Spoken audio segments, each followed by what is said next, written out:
everyone, I am Mustafa Siddiqui, your English trainer. Hope all are doing great. Generally, people mispronounce these animals' names.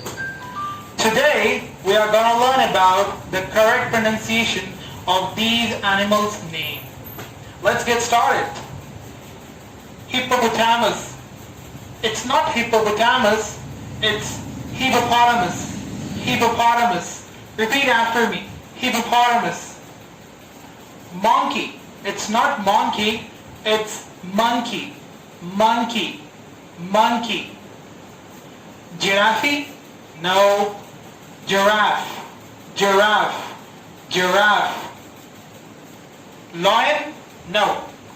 Lion. Lion. Lion. Tortoise? No. Tortoise. Tortoise. Tortoise. Buffalo? No. Buffalo. Buffalo. Buffalo. Keep practicing all these words.